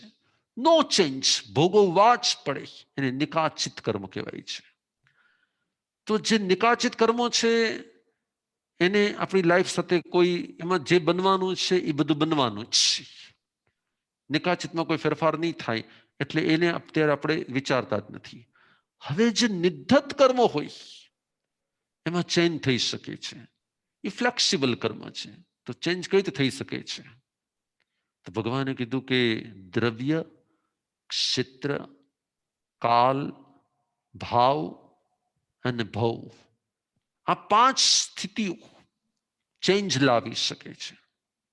એક્ઝામ્પલ, કોઈને કોઈ રોગ થયો છે, મેડિસિન લીધી, તાવ ઉતરી ગયો. કોઈને તાવ ચડ્યો છે, તાવ આવે છે, મેડિસિન લીધી પણ તાવ ઉતરતો જ નથી. એ જ મેડિસિનથી એકને તાવ ઉતરી જાય છે, એકને નથી ઉતરતો. વાય? તો કે એકના કર્મ એવા પ્રકારના હતા કે જે ચેન્જેબલ હતા. એટલે અસાતા કર્મ હતા, સાતા કર્મ બની ગયા. અશુભ કર્મ હતા, શુભ કર્મ બની ગયા. પ્રોબ્લેમ વાળા કર્મ હતા, પરંતુ એ પ્રોબ્લેમ બધો દૂર થઈ ગયો. કેમ કે એક સત નિમિત્ત મળી ગયું. એને કહેવાય છે કે યોગ્ય દ્રવ્ય મળી ગયું. મુંબઈમાં ઘણાને અસ્થમા થાય, પણ જેવું દેવલાલી પહોંચે, મુંબઈની બાજુમાં એક દેવલાલી કરીને એક સિટી છે, એક એરિયા છે, કે ત્યાં પહોંચે ને એટલે એનો અસ્થમા દૂર થઈ જાય. મહાવીરે કહ્યું છે કે ક્ષેત્રની અસર થાય. તમે લોકો સિંગાપુર કેમ ગયા ખબર છે? તમારા બધા વડીલો તો ઇન્ડિયામાં હતા, પરંતુ સિંગાપુરમાં તમે ગયા અને પછી ત્યાં તમારી સમૃદ્ધિ ફૂલ વધી ગઈ. તો કે ઇન્ડિયામાં પણ તમે 10 વર્ષ ફૂલ મહેનત કરી હતી, પણ ન સમૃદ્ધિ વધી. પણ જેવું સિંગાપુર ગયા તો કેમ? તો કે ક્ષેત્રની પણ આપણા કર્મો ઉપર અસર આવે છે. જેમ મુંબઈ અને દેવલાલી વચ્ચે હેલ્થમાં અસર આવે છે, વેલ્થમાં પણ અસર આવે છે. એને કહેવાય છે ક્ષેત્ર વિપાકી કર્મ. જૈન દર્શન પ્રમાણે ક્ષેત્ર વિપાકી કર્મો અને ક્ષેત્રની અસર થવા લાગે છે. કાળ, તો કે ગરમીની અંદરમાં બહુ એને શરદી નથી થતી, પણ જેવી ઠંડી સ્ટાર્ટ થાય છે અને પછી એની હેલ્થ ઉપર અસર આવે છે, તો ભગવાને કીધું કાળની પણ અસર થાય છે. તમે નોર્મલ બેઠા હો તો તમારા ભાવ નથી બગડતા, પણ કોઈક ગુસ્સો કરે છે, કોઈક બીજું કરે છે, તમારા ભાવ આખા બદલાઈ જાય છે. તો નિમિત્તની અસર ભાવ ઉપર થાય છે. ભગવાને કહ્યું છે કે નિમિત્ત રૂપે કાળની અસર થાય છે. શુભ મુહૂર્તમાં જે કાર્ય કરવામાં આવે છે એની શુભ અસર થાય છે. જો એવા પ્રકારના તમારા કર્મ બદલી શકાય એવા હોય તો બધા શુભમાં બદલાઈ જાય છે અને પછી તમને શુભમાં સપોર્ટ કરે છે. જેને એક્ઝામ્પલ તરીકે તમે રોડ પરથી જતા હતા અને પાછળથી કોઈ તમને એવો કોઈ વ્યક્તિ આવી ગયો ને તમને છરી બતાડે છે, તમારી પાસે જેવી લૂંટ કરવાનું ચાલુ કરે છે, પણ એવા સમયે બીજી વ્યક્તિ પણ આવે છે, પણ એ તમને બચાવી ન શકતી. એવા સમયે પોલીસ આવી જાય છે તો તમને અચાનક બચાવી લે છે. રાઈટ? આરતીબેન સમજાય છે બરોબર? યસ. તો કે પોલીસનો એક અલગ પાવર છે અને સામાન્ય વ્યક્તિનો એક અલગ પાવર છે. એટલે તમે બચી જાઓ છો, એકમાં બચતા નથી. એવી રીતે કેટલાક સમય શુભના હોય છે અને કેટલાક સમય અશુભના હોય છે. તો શુભના સમયમાં કરેલું કાર્ય જો તમારા ગુડ કર્મો તમને સપોર્ટ કરતા હોય તો તમને ગુડ સમય પણ સપોર્ટ કરે અને એને કારણે તમારામાં ચેન્જ આવી શકે છે. અન્ડરસ્ટેન્ડ?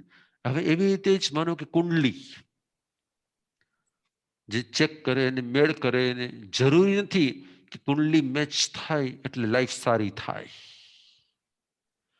તમારા કર્મો જેવા પ્રકારના હોય એવા પ્રકારે જ તમને એમાં નિમિત્ત રૂપ બની શકે. તમે સારા સમય ઉપર શુભ કાર્ય કર્યું હતું એટલે તમારી અંદરના બધા શુભ ભાવોની અસર થાય છે.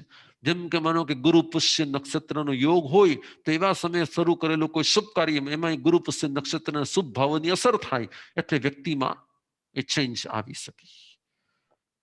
તો જૈનિઝમ પ્રમાણે કોઈની જે રાશિ આવેલી છે એ રાશિ અનુસાર નામ પાડે તો લાભ થાય, થઈ પણ શકે. અને જો નિકાચિત કર્મ એના અશુભ હોય તો ન પણ થઈ શકે. એટલે આને જૈન દર્શનમાં અનેકાંતવાદ કહેવાય છે. આમ પણ પોસિબલ છે, ઇટ્સ પોસિબલ, ઇટ્સ પોસિબલ. આમ પણ પોસિબલ છે અને આમ પણ પોસિબલ છે. એટલે તમે કોઈ સારો સમય જોઈને બધું કર્યું, પણ જો તમારા કર્મો પાછા નિકાચિત હોય તો તમને સારા સમય કોઈ સપોર્ટ ન કરે.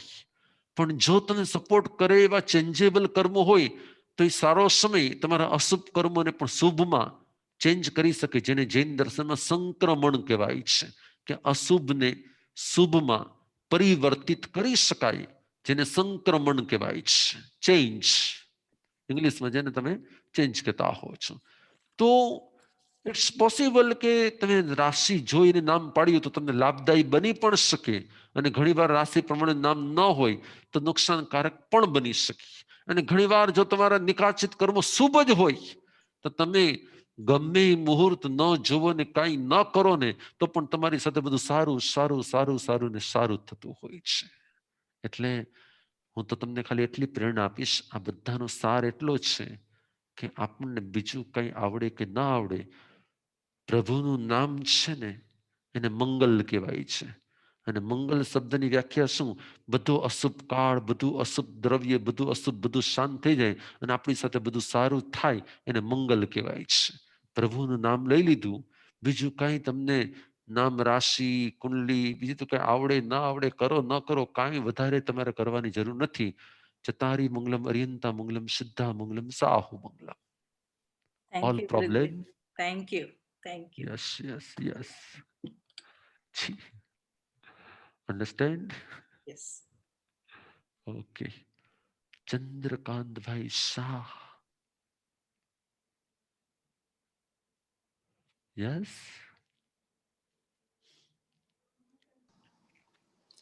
જય જિનેન્દ્ર ગુરુદેવ.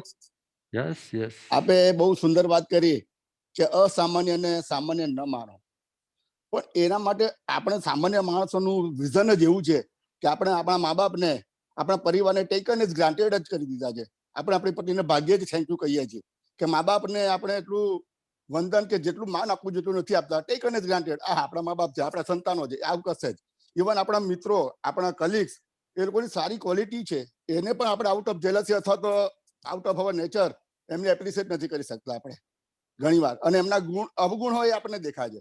એટલે આજે અસામાન્ય વસ્તુ જોઈ એ જે વિઝન કેળવવું હોય તો એના માટે કંઈક થોડુંક માર્ગદર્શન આપો સાહેબ. એની માટે શું કરવું પડે કે એ તમારે તમારો નેચર ક્રિએટ કરવો પડે. દરેક વસ્તુની ડેપ્થમાં જવું છે, દરેક સબ્જેક્ટમાં ડેપ્થમાં જવું છે. હું બહુ નાનો હતો ને ત્યારે મેં મારા જીવનમાં એક સૂત્ર બનાવ્યું હતું: કોણ, ક્યાં, કેમ, કેવી રીતે, કેટલું, કેવું, ક્યાંથી, કોના વડે, કોના થકી, ક્યાંથી. કોઈ પણ સબ્જેક્ટ, માનો કે હું ચંદ્રકાંતભાઈ શાહને જોઈશ એટલે હવે મારું છે સ્ટાર્ટ થઈ જાય. કોણ છે, ક્યાં રહે છે, શું છે, કેવા છે, કેવું છે, શું કરે છે, એનું કામકાજ શું છે, એની વૃત્તિ કેવી છે, એના ભાવ કેવા છે, એની તપસ્યા કેવી છે, એની સાધના કેવી છે, ધર્મ કેવો છે. હું એના ડેપ્થમાં વયો જઈશ, અને જેવો ડેપ્થમાં જઈશ એટલે મને એની અલગ અલગ અલગ ક્વોલિટીઝ ખબર પડશે. જે એની ગુડ ક્વોલિટીઝ હશે ને તો ઓટોમેટિક આપણી અંદરનો અહોભાવ આવશે, અને જો ગુડ ક્વોલિટીઝ નહીં હોય તો ઓટોમેટિક આપણે શું કરી લેશું, આપણે એની પ્રત્યેનો ભાવ ઓછો થઈ જશે. તો દરેક સબ્જેક્ટની અંદરમાં અહોભાવ કેળવવા માટે એની ડેપ્થમાં જવું, અને જેવું આપણે ડેપ્થમાં જઈએ ને એટલે ઓટોમેટિક આપણને એના ગુણો, એની ક્વોલિટીઝમાં, જેમ કે તમે તમારા ફેમિલીની ડેપ્થમાં જાઓ તો તમને કેટલું બધું એવું ગુડ ક્વોલિટીઝ મળે કે જે તમને શોધી લેતા આવડે તો તમને એના પ્રત્યે અહોભાવ થયા વગર જ નહીં. અને છતાં પણ માનો કે ન થઈ શકે તો કમસે કમ જે અમુક ફિક્સ વસ્તુ છે કે ઓકે મધર ફાધર પ્રત્યે તો આપણે અહોભાવ રાખવો જ જોઈએ. એટલે મેં હમણાં ન કીધું કેનલભાઈને કે ભાઈ તમે નવીનભાઈને છેલ્લે થેન્ક યુ ક્યારે કીધું છે? તો કે આવા પ્રકારના ગુણો તો પ્રગટાવી જ દેવા કે પ્રભુ મળે, ગુરુ મળે, તત્વ મળે, કઈ શ્રેષ્ઠ મળે જ છે તો બીજા શ્રેષ્ઠ કે છે ને તો પણ એક વખત આપણે એની શ્રેષ્ઠતાને માની લેવી. એમ પણ ડેપ્થમાં જવું એ સૌથી બેસ્ટ વે છે. ઓકે, ધન્યવાદ. ધન્યવાદ. મંગલ હો. યસ. બીનાબેન દોશી જી. મથે નંદામી ગુરુદેવ. હાજી, સંભળાય છે. ના, તમારું પાછું અનમ્યુટ કરવું પડશે. કે તમે સાતામાં છો, સુખ સાતામાં, તને અનુકૂળતા હોય તો હું એક સવાલ પૂછી શકું? યસ. ઓકે. ફ્યુચર પ્લાનિંગ માટે આપણે તમે સવારના આપણે ચેન્જ કરવું જોઈએ, એક સાધના ન રાખવું. Yes yes yes.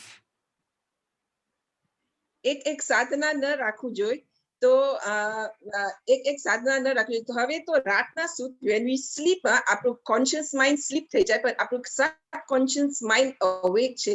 તો ફ્યુચર પ્લાનિંગ માટે આપણે શું કરી શકીએ so that it will in our subconscious mind when we are sleeping, એટલે પછી આપણે ઉઠીને તો આપને ખબર પડી. જે પણ કરીએ એની ડેપ્થમાં જવું, જે સાધના કરીએ ઓછી કરો બટ ડીપ કરો. ઓછી કરો, પણ માત્ર ફિઝિકલી ન કરો. મેં તમને ગઈકાલે પણ કીધું હતું કે એને સંસ્કાર પ્લાનિંગ બનાવો. અને જેવું તમે સંસ્કાર પ્લાનિંગ બનાવશો ને એટલે ઓટોમેટિક જ એ તમે એના ભાવમાં ડૂબી જશો. જો તમે એના ભાવમાં ડૂબી જશો ને તો ઓટોમેટિક જ એ તમારી માટે સબકોન્શિયસ માઇન્ડમાં સેટ થઈ જશે. થઈ જશે. ઓકે, ત્વમેવ સચમ ગુરુદેવ. Thank you very much. શુભ હો, મંગલ હો. ગુરુદેવ, એક નવકારશી તપની વાત કરી, અમે એ જ વિચારતા હતા ગુરુદેવ, અને લાભ આપશો પ્લીઝ ટુ એક્સપ્લેન કે નવકારશી તપનું મહત્વ સનરાઈઝ થી 48 મિનિટ્સનું યસ કે સાયન્સ. Yes yes. સિસ્ટમ શું છે કે જે ફિલ્ડમાં, માનો કે સિંગાપુરમાં જે ટાઈમ ફિલ્ડ હોય, અહીંયાનો જે ટાઈમ ઝોન હોય, જેનો જ્યાં પણ ટાઈમ ઝોન હોય, સનરાઈઝ થી 48 મિનિટ્સ એક નાનકડો ત્યાગ છે કે હું દિવસ ઉગશે ને તો ચાલુ જ નહીં કરી દઉં. હું 48 મિનિટ માટે પોતાની સેલ્ફ ઉપર કંટ્રોલ લાવીશ. તો ફર્સ્ટ પોતાની સેલ્ફ ઉપર કંટ્રોલ લાવવા માટેની એક પ્રોસેસ છે. નંબર 2 તો કે મારું સવાર પડે તરત એટ્રેક્શન ભોજન પ્રત્યે ન થવું જોઈએ. તમે પ્રાણીને તમે જોશો ને તો કોઈ પણ એનિમલ છે ને ઉઠે ને એ સૌથી ફર્સ્ટ છે ને પોતાનું ભોજન શોધવાનું શરૂ કરી દેશે. નવકારશી કરવાને કારણે આપણી લાખો જન્મની એનિમલ સ્ટાઇલ એની પર બ્રેક લાગશે. આ એનો સેકન્ડ લાભ છે, બેનિફિટ છે. નંબર 3 તો કે જેવું તમે એક નવકારશી કરવાની શરૂ કરો છો એટલે ધીરે ધીરે ધીરે ધીરે તમે એમાં સ્ટેબલ થઈ જાઓ છો. સ્ટેબલ જેવા થાવ છો એટલે તરત તમને નેક્સ્ટ એક કામ કરો, આજે નવકારશીની જગ્યાએ એકાશનું કરી લો. એટલે એક તપસ્યામાં તમારી સક્ષમતા આવે છે તો અન્ય તપસ્યા કરવાનો તમારો અહોભાવ પ્રગટ થવા લાગે છે. એટલે એક નવકારશીનો આ પણ લાભ છે. અને ભગવાને કીધું છે કે કોઈ પણ તપ, નાનામાં નાનું તપ પણ કોઈ વ્યક્તિ કરે છે ને એકવાર ભાવથી પોતાના અનાહારક ગુણોને પ્રગટ કરવાના ભાવથી, તો તે ભવ કોડી સંચયમ કમમ તવસા નિજરી જઈ. ભગવાને કીધું છે કે તેનાથી 1 કરોડ ભવના પાપોનો ક્ષય થઈ જાય છે. અને નવકારશીના માનો કે તમને પચખાણ લેતા ના આવડે તો તમે નક્કી કરી લ્યો કે હું છે ને આજે ગુરુદેવ તમારી સમક્ષ સંકલ્પ કરું છું કે જ્યારે પણ હું નમો અરિયંતાણમ ન બોલું ને ત્યાં સુધી મારા 24 પચખાણ છે. અને જ્યારે પણ હું નમો અરિયંતાણમ બોલીશ એટલે મારું 24 સ્ટાર્ટ થઈ જશે. હું નમો સિદ્ધાણમ બોલીશ, મારો 24 પૂરો થઈ જશે, મારી નવકારશી પૂરી થઈ જશે. એટલે ટાઈમ જોઈ લીધો, હવે મને પાડતા નથી આવડતું, નમો સિદ્ધાણમ, તમારા પચખાણ પૂરા થઈ ગયા. તમારા સવારના પણ પચખાણ લેવા જ છે, તમને બીજું કઈ નથી આવડતું, નમો અરિહંતાણમ, તમારું પચખાણ સ્ટાર્ટ. કેમ કે તમે મારી પાસે એક કોડવર્ડ સેટ કર્યો, જેને આગમની ભાષામાં મુષ્ટિ પચખાણ કહેવાય છે, સંકેત પચખાણ કહેવાય છે, કોડ પચખાણ કહેવાય છે જૈન દર્શનમાં. કે તમે, કેમ કે બધાને બધા વર્ડ ના આવડતા હોય, બધાને દરેક વર્ડ ના આવડતા હોય, તો દરેક વ્યક્તિ શું કરે, આવું કોડ પણ સેટ કરી શકે. ઘણા બધા લોકો શું કરે, પોતાના વસ્ત્રને ગાંઠ મારી દે કે જ્યાં સુધી ગાંઠ હોય ને ત્યાં સુધી મારે 24 પચખાણ. એટલે પછી જ્યાં સુધી ગાંઠ ન ખોલે ને ત્યાં સુધી 24 પચખાણ હોય. જેવું એને લાગે કે હવે મારે વાપરવું છે કાંઈ, તરત શું કરી નાખી, ગાંઠને ખોલી નાખી, ફિનિશ. આ એને શું કર્યું, પોતાનો એક સંકેત સેટ કર્યો. કેમ કે બધાને 24 આહારમ પચખાણ અસનમ પાણમ ખાયમમ સાયમમ અંથનમ ભુગિણમ સહસાગરણમ સવસમય વત્યાગરણમ, આવા બધા વર્ડ ઘણાને ના આવડતા હોય. આ તો હવે અત્યારે આપણી પાસે રેકોર્ડિંગ સિસ્ટમ છે, પણ રેકોર્ડિંગ પણ ઘણા પાસે ન હોય. તો શું થાય કે આવી રીતે કોઈ કોડ સેટ કરી નાખો, રાઈટ. તમારે તો એક મસ્ત કોડ સેટ કરી દેવાનો. શું કે મને જ્યાં સુધી કોઈ જય જિનેન્દ્ર ન કહે ત્યાં સુધી મારે કઈ ખાવા પીવાનું નહીં. એટલે જ્યારે પણ તમારે કઈ વાપરવું હોય ને એટલે તમે કોકની સામે તમે જેવું જોયું ને તમે સામે ખબર જ હોય કે જય જિનેન્દ્ર નહીં કે ત્યાં સુધી વાપરશે નહીં. એટલે તરત સામે તમે જય જિનેન્દ્ર કહેશે, ઓકે હવે સ્ટાર્ટ. એટલે શું થશે એનાથી કે જ્યાં સુધી કોઈ જય જિનેન્દ્ર કહેવા વાળું નહીં મળે હોટલમાં, તમારી હોટલ બંધ થઈ જશે.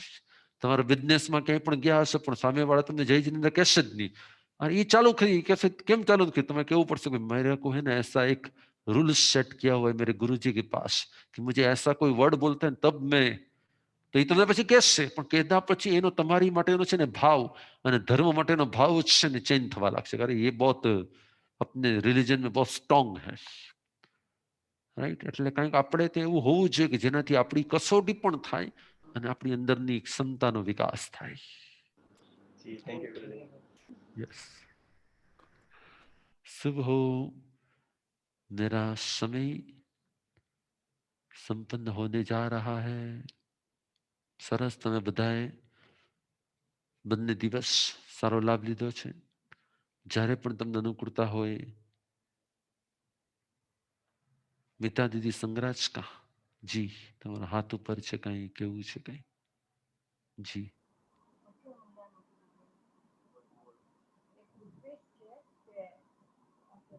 તમારો વોઇસ નથી આવતો.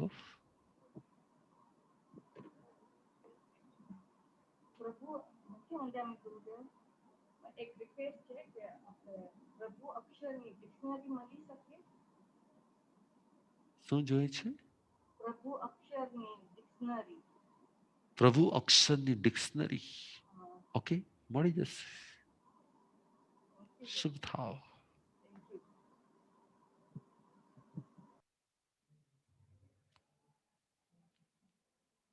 તો આજના આ સદબોધના ભાવોને તમે બધાએ ખૂબ પ્રેમથી ખૂબ ભાવથી લાભ લીધો છે. આવી રીતે જ તમારો આત્મા જાગૃત થતો रहे. आप सभी के भावों की विशुद्धि हो. आप सभी अपने प्राप्त इस श्रेष्ठ संयोगों को असामान्य मानते हुए अपने आप को श्रेष्ठ से श्रेष्ठ प्राप्त करा दो. और हम सभी इस जीवन से ऐसा कुछ प्राप्त करें जो हर जन्म में हमारे संस्कार बनकर हमें जागृत करते रहे. ऐसी डीप मेमोरी में एक एक शब्द, एक एक तप, एक एक साधना, एक एक पल ऐसी हो जाए कि हर जन्म में मुझे याद आ जाए. आपको मालूम है आपको एलर्जी क्यों होती है?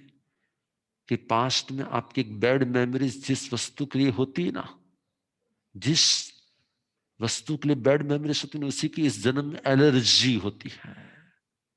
वो जन्म जन्म की मेमोरीज हैं. इसी प्रकार से यदि बैड मेमोरीज आपको एलर्जी लाती हैं तो गुड मेमोरीज आपके अंदर में अहोभाव लाती है. बस आप सभी के अंदर में धर्मों का इतना अहोभाव हो, इस जन्म में तो आप पावन बने ही, लेकिन अगले जन्म में पारने में नौकार मिले. बचपन से आपको अहिंसा, करुणा, सभी जीवों के प्रति लव, कंपैशन, ऐसे ऐसे गुण प्रकट हो और जहां जहां सेवा का मौका हो वहां पर आपकी आत्मा उसमें तुरंत ही जुड़ जाए. यही सद्गुण आपकी नेक्स्ट जन्म का संस्कार प्लानिंग हो जाए. जो भी करे उसे असामान्य अनुभव करते हुए, असामान्य एहसास करते हुए करे. ऐसा विनय प्रकट हो जाए, ऐसा ध्यान हो जाए, ऐसी साधना हो जाए. यही मेरी ओर से मंगल आशीर्वाद है. મંગલ પાઠ. થેન્ક યુ ગુરુદેવ. આ 2 દિવસ તમે સિંગાપોર જૈન રિલીજીયસ સોસાયટીને લાભ આપ્યો, તમારા બિઝી સ્કેડ્યુલમાંથી કાઢીને પણ અમારા માટે 1.5 કલાક કાઢ્યો, એના માટે ખૂબ ખૂબ આભાર ગુરુદેવ. જેમ તમે કીધું 100 લેક્ચરની જરૂર નથી, આ ખાલી 2 લેક્ચરમાં હું જીવી લઈશ ગુરુદેવ. સંસ્કાર પ્લાનિંગ ને અસામાન્ય અને સામાન્ય માનવાની ભૂલ નહીં કરવાની, બસ આ 2 લેક્ચર અમારા માટે ઇનફ છે અને એના ઉપર અમે આખું ફાઉન્ડેશન અમે બિલ્ડ કરી લેશું. અમને અમારાથી કાંઈ પણ ભૂલ થઈ હોય ગુરુદેવ, અમારો વિનય ચૂકાયો હોય આ 2 દિવસમાં, તો क्षमा मांगी छी ने मिच्छामी दुक्कडम અમે લોકો પણ શીખાવ છી અને જરૂર અમને ગાઈડ કરતા રહેજો બાળક સમજીને અને અમે પણ તમારી આંગળી પકડીને આગળ ચાલશું. થેન્ક યુ ગુરુદેવ. शुभम भवा. मंगल पाठ. नमो रियंताणं नमो सिद्धाणं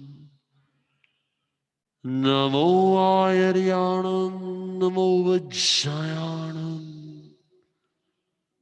नमो लोय सप्तसा एषु पंच नमोकारो सब पाव प्रणाशनो मंगलाणं च सवेशिं परमं हवै मंगलम् परमं हवै मंगलम्.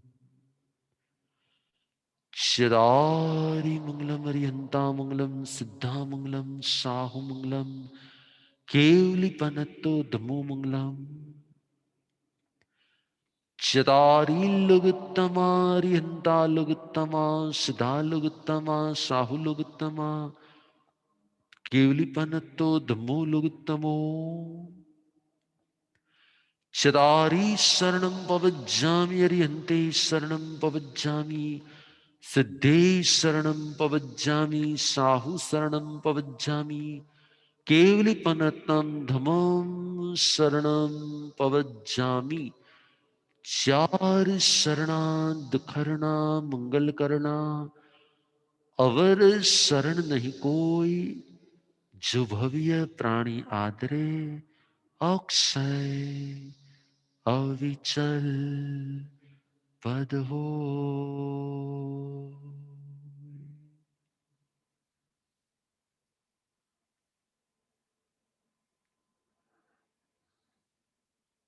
दिक्खुतो आयाहीनं पयाहीनं वन्दामि न मनसामि सक्कारेमि सम्मानेमि कल्याणं मङ्गलं देव्यं चेयं पज्वासामि मत्थेन वन्दामि.